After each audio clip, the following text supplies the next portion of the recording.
Do you consider yourself a rebellious person? Or have you ever thought about simply going against the grain on a certain topic? Well, in this episode, I sit down with Maggie Patterson to talk all about disrupting the status quo on social media. Hello, welcome to the Savvy Social Podcast. This is episode number 120, and this is a show dedicated to helping passion-led entrepreneurs and business owners just like you learn how to use social media as a tool to grow your business. I'm your host, ANDREA Jones, and I'm fiercely committed to helping you understand both the how and the why of social media marketing so that you can create connection, build your community, and make your difference in the world.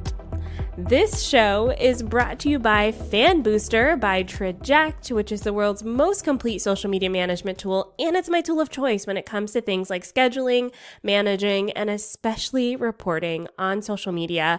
Try them out for yourself for free. I'll put the link in the description of this video if you're watching on YouTube, or in the show notes if you're listening on your podcast app. In this episode, I sit down with Maggie Patterson. Maggie is the editorial director of Scoop Studios and the creator of Small Business Boss. She has 2 decades of experience and has spent her career in client services and has been a successful entrepreneur for over 15 years. Today, she works with consultants, creatives, and agency owners to help them implement smart strategies for their business growth using proven marketing, sales, and client experience tactics. She's the host of the BS-free Service Business podcast. She has been on stage at events like New Media Expo, Podcast Movement, which is where I met her, and Conquer Summit. And she has been featured with leading publications like Entrepreneur.com, Fast Company, etc., etc. Maggie's a powerhouse, you guys. Maggie and I are friends. I would consider her a friend in this business world. We have met at events before, really connected. We have a lot of similar beliefs when it comes to how small businesses can use marketing and even just show up as a business. She has a very particularly great insight into marketing and being in business in the digital space, which feels circular sometimes, like we're all buying and selling each other's things, right? And so I really was excited to sit down and talk with her today. We talk about all sorts of things like how Maggie approaches Instagram, her rebellious nature when it comes to like the foundations of her personal brand, how speaking her mind has really impacted her social growth. And we talk about some tips and tricks on how you can apply this to your business as well. Before we dive into that, a little juicy bit of an episode interview, just a few quick updates for the Savvy Social School. So we are excited for the rest of this year. Tomorrow, October 21st at 8 p.m., we're hosting our live workshop all about social media for local business. So join the school for that workshop taught live, or you can join and watch the replay. And then on October 26th, I am hosting office hours inside of the school, so you can hop on and ask me questions and really do like a hot seat style coaching. We also added a bunch of new bundles this month. We've got bundle of graphics, templates, captions for therapists and for food bloggers. So we're continually adding to those different niches. We also have updated our bundle for churches, and we also updated some of the pre-made kind of just generic templates that anyone can use. So all of that happened this month in October. So we have a lot of stuff happening in the school this month. And then next month, Julie's coming back for some office hours. I will be hosting office hours again. And of course, every Friday we have our content creation hour where we can all work together on our content because sometimes it feels like we're getting a bit stuck. And then on November 7th, I'm hosting a 2021 planning session. It's not too late to plan for the new year. And we're taking a Saturday. We're spending 90 minutes. This is a really custom experience in the school where we're going to work together on planning our year, some key dates, some editorializing, just really figuring out what we're going to do, especially after the year that we've had this year. We kind of want to take a moment to think ahead. So with that, without further ado, let's dive into this episode with Maggie Patterson. Hey, Maggie, welcome to the Savvy Social Podcast. How are you? Good. I'm so excited to be here because I feel like we chat all the time. So we might as well just share our conversations with the world.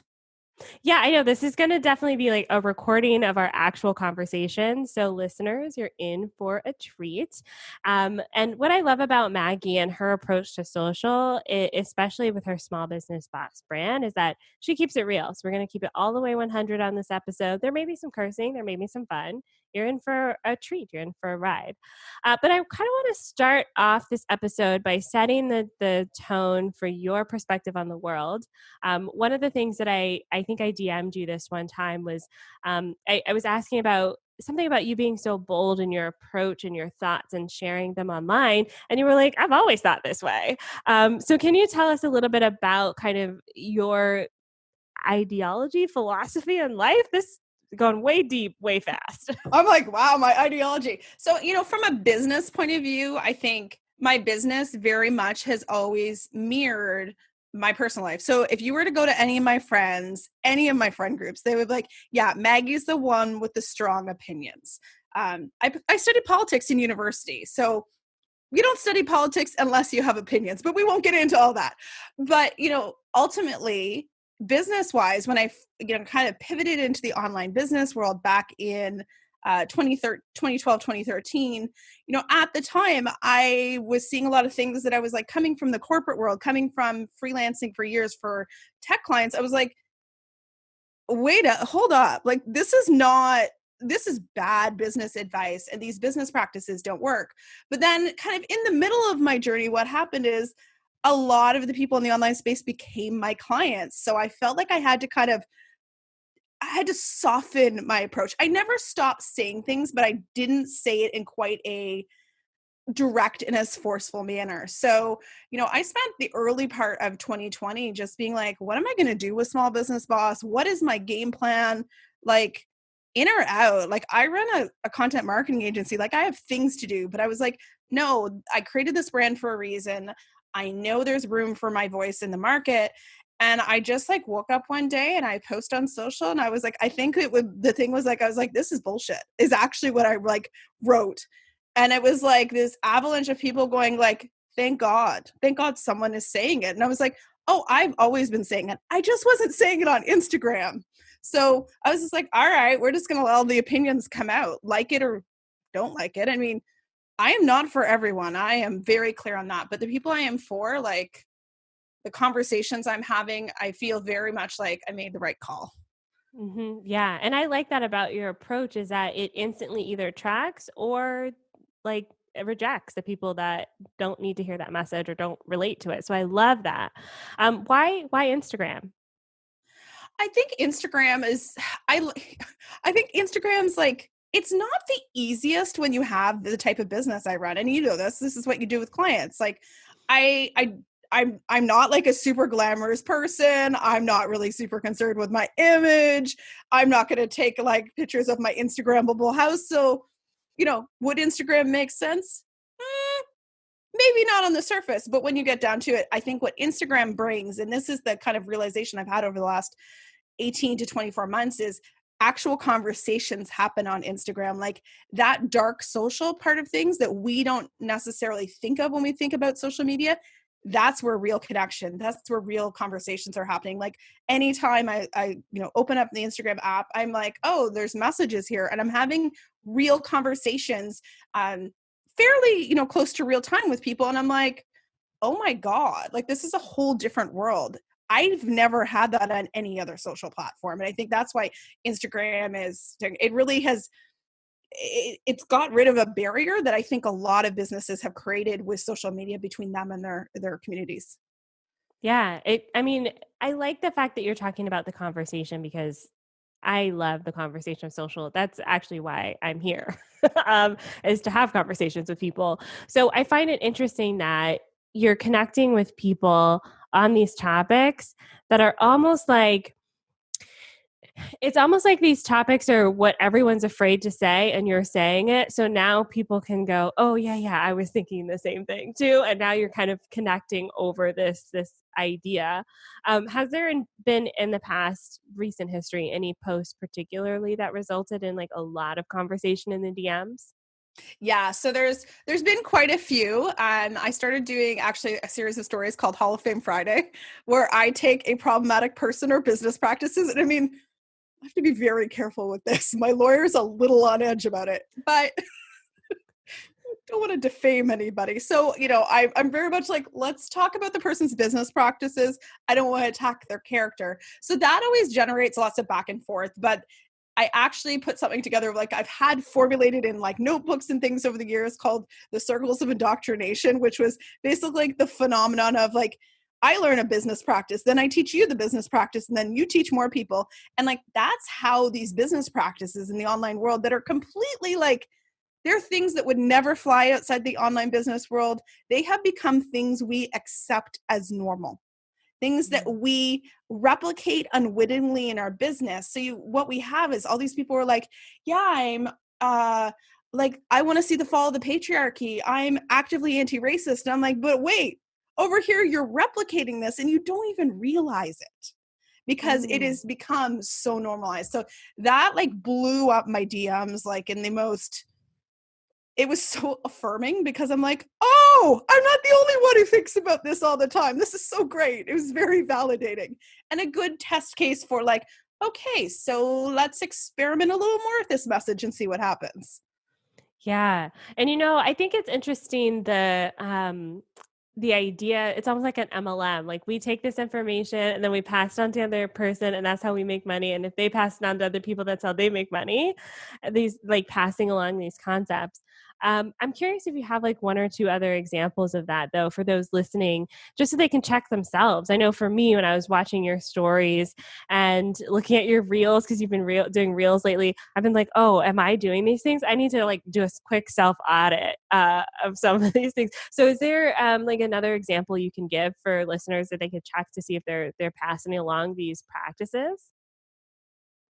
Yeah, so this is actually a really great question because one of the things I have been dealing with, questions constantly on is like, how do I know if I'm doing these things? So I actually have now written a 7,000 word essay on these 4 pillars that I see happening. And that will be live by the time this episode airs. But, one of the biggest things I see, and I think a lot of us do this, is around our sales tactics, or around our sales practices. So things have become very normalized to create these super, super long payment plans where we will basically gouge our customers for having a payment plan. When if you're in the corporate world, like it's normal, your clients pay you on a monthly basis. So these things that are normal in the outside world, we are like, no, I'm going to punish you for not giving me all the money up front. Things like creating false scarcity, like we close a program when it doesn't really need to be closed. So we create all these different things. And then my favorite one, and I think a lot of people do this because it is taught over and over and over, not putting the price tag on things. Like, especially for high end, and I'm using air quotes, but high end group programs, that is normal that you have to apply, you have to get on a sales call. And that's really it's a manipulation. And a lot of times it's used to coerce you.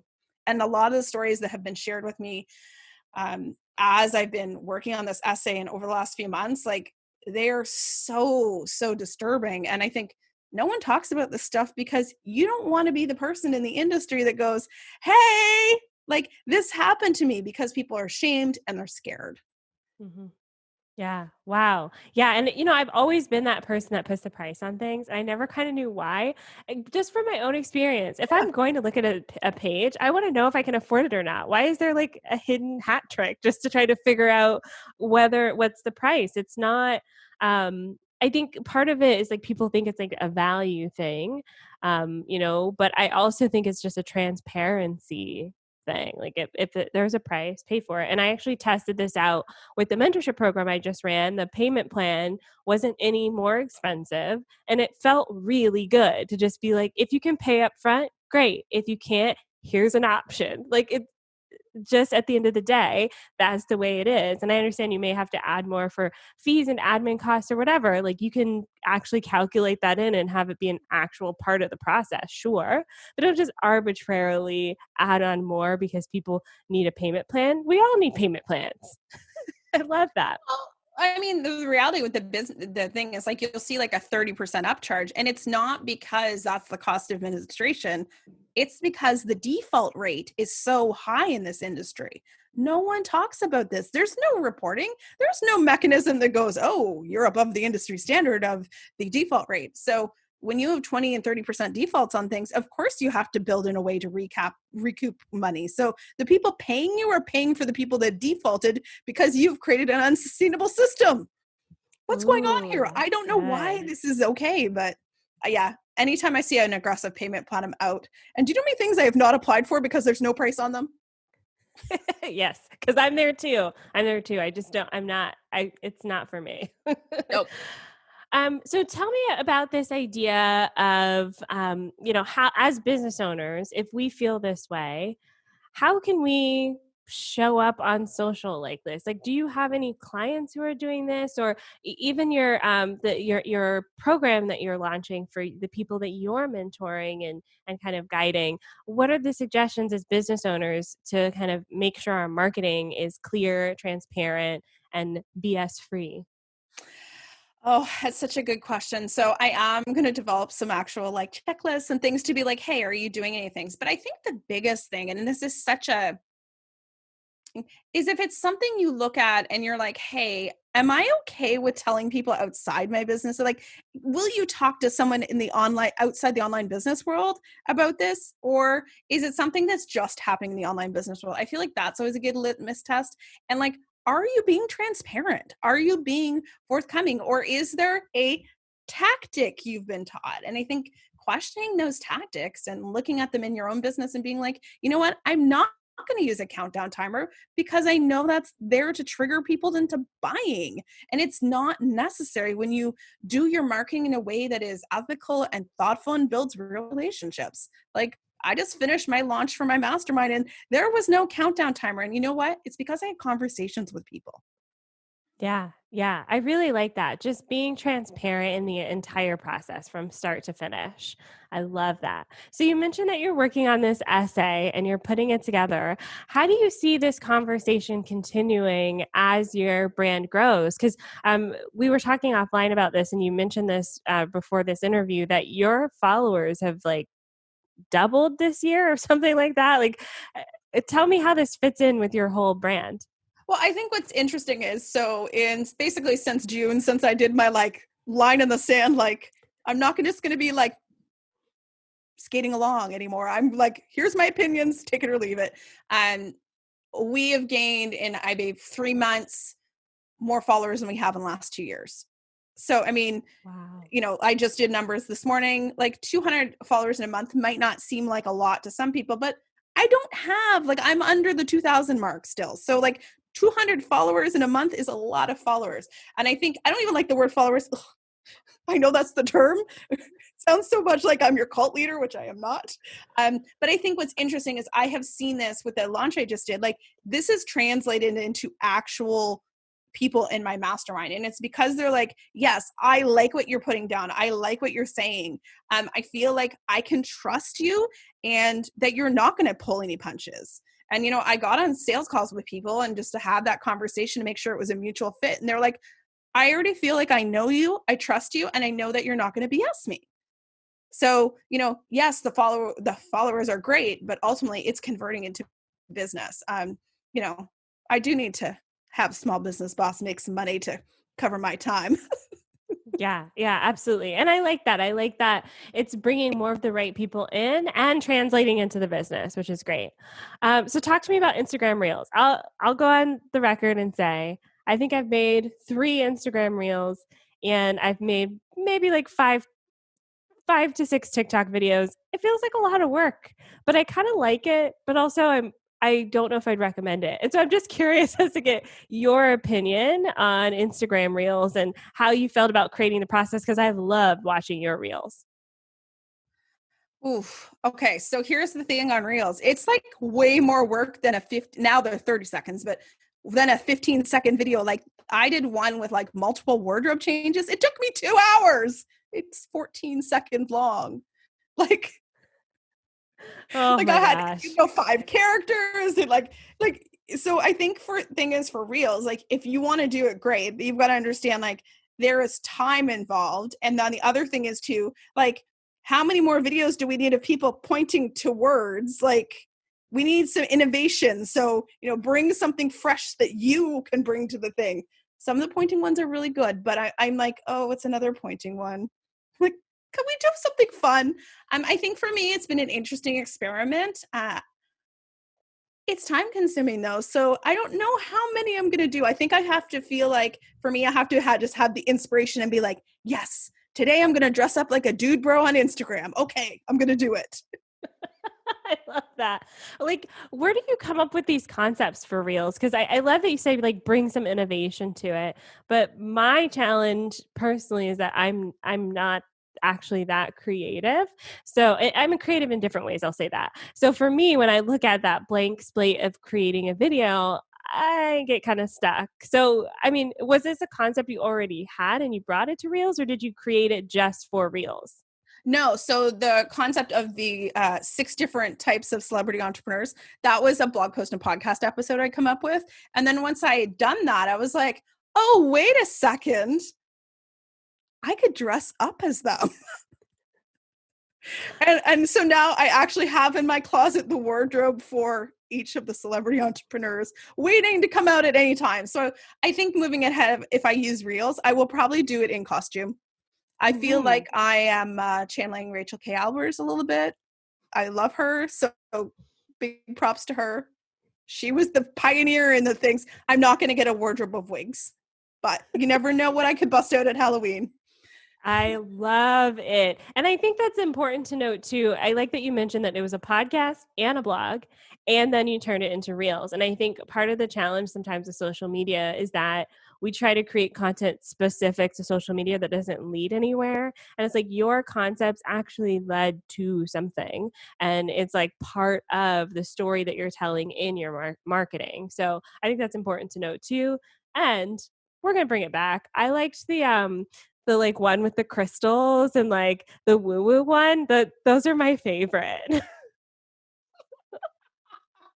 And it was funny. I got a message from someone on Instagram and she was like, I don't know whether to be offended or amused. And I was like, oh, don't be offended, because like, this is a shirt I own and a necklace I own, and these are my crystals.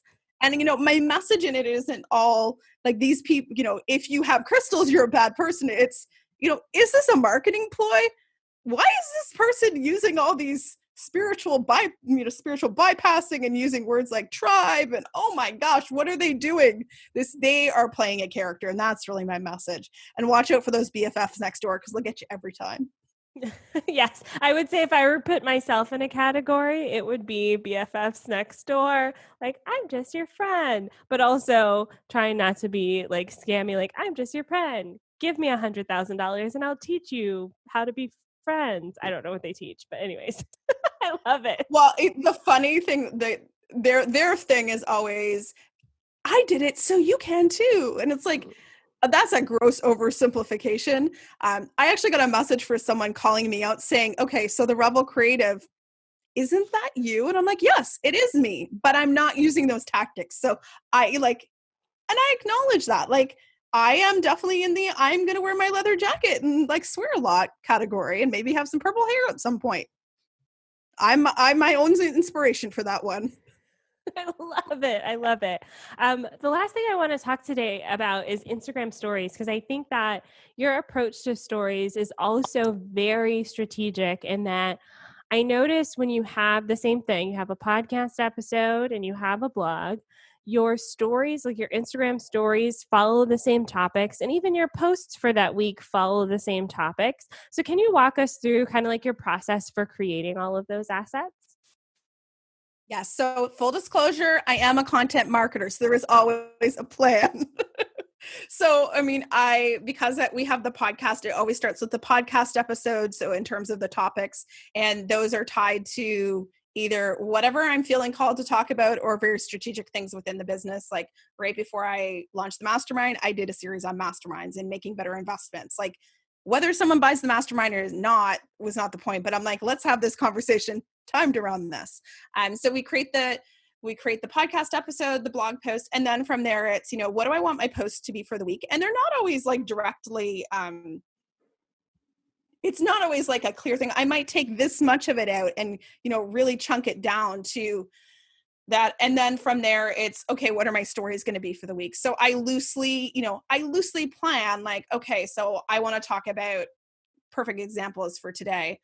This week's podcast episode is on avoiding burnout. I want to talk about one of the things I think causes the most burnout, just the one of 5 strategies that's in the podcast episode. But I think that a lot of the reason we have burnout is because we set the wrong goals. Yes. So Okay, I want to talk love about that. So it's like, how can you get smarter with your content and like parse it out into these little bits? And if you're creating blog posts or videos or whatever, it's like, how do you take that one little thing that is going to hit a nerve with people or that is a polarizing point of view or is going to engage people and have a conversation. I think so many times we want to tell, like, I want to do a story on every single thing in the blog post. Well, it's not really sustainable. So yeah. And I like that you're just taking the tiniest little bit and sharing that on social and then linking it back to the blog post. I mean, it's there. The podcast episode's there. If they're interested, they have more opportunities to learn more about the topic. But then even if they're just like mildly interested, you're giving them that little almost like appetizer of what the full course meal could look like. So I love that strategy. Highly recommend for those listening to try it out, test it out, do it for yourself, and actually save yourself some time and be more strategic with your marketing because it actually leads somewhere, which is what we all want. Yeah. And just a final thing on that with stories, like I think so many times, like for me, the biggest barrier to stories was getting on there and just feeling like I had something to say. So I think looking at the content you've already created, like we all have a body of work as content creators. You can pull it like I pulled out a blog post from 5 years ago and referred to it in a story because I was like, it was timely and it was of the moment. So observing kind of what's happening in real time for you and your audience or a trend you're seeing or, something you've seen and then pulling in past content can also just really save you a lot of time. Mm-hmm. Yeah, absolutely. I love that. Pulling things from your archives. We have so much content out there. Yes. Okay. So if let's say we have someone who wants to work with you, they want to learn more about Small Business Boss, what's a great next step for them? So a great next step is if you're a freelancer, go to smallbusinessboss.co/doubler and the Double Your Freelance Income course is in there. And like, I swear this is literally, I don't even like calling it a course, but it is the last thing you will ever need to figure out because we talk about pricing and packages and like how not to spend your money on stupid shit. Like it is like so practical. And I get people who are like, wow, I never thought of auditing my expenses. It's such obvious stuff, but it's just walks you through it in a really structured way without any like big, like join my signature program pitch at the end. And then, anything we create in the free zone, that's always good too. Instagram, podcast, all those good things. Yes. And I'll put all of Maggie's links in the show notes or in the description of this video. Definitely follow her on Instagram for lots of good tips. Whether you're a service business owner or not, there's just like a lot of good, juicy information there. And then, yes, the 5 Ways to Double Your Income course will be in the description as well. Take it, study it, do it, get your money. Yeah, get your money. That's honestly, I just want people to get paid and do it in a way that's like ethical and like that we can all go to bed and sleep at night and feel good about what we're doing in the world. Yes. Amen to that. Thank you so much, Maggie, for being on the show today. This was such a great conversation. Thank you for having me. Thank you so much for hanging out with Maggie and I today. Wasn't she great? It was kind of like you guys got an insider look at our friendship and our conversation, which is just fantastic. Make sure you check out Maggie and everything she has to offer. I'll put the links in the show notes or in the description of this video, especially her freebie, which is called Doubling Your Freelance Income. So check out that freebie. The link will be in the show notes. Also, her article that she mentioned in this video should be out by the time this episode is released. So I'll put a link to that. I know I'm like waiting on the edge of my seat for that one as well. Next week, I am interviewing Natasha. Oh my gosh, we talk about data in this episode and you guys are going to love this because it really helps you understand how to look at analytics and metrics and just kind of Natasha's perspective on like how to make sure that what you're doing actually matters to your business and makes a difference. Imagine that. So join us next week for that interview with Natasha. And hey, thanks so much for listening to the show. watching the show. I appreciate you and your support. I'm proud to say that this entire year we've remained at the top of the marketing charts in the US and Canada, and now in the UK and Australia. Thank you so much for listening. Make sure to share this episode with a friend who could use it, who could find value from it, and leave us a review if you're on iTunes. That really helps support the show. That's all for today. I'll see you guys next week. Bye for now.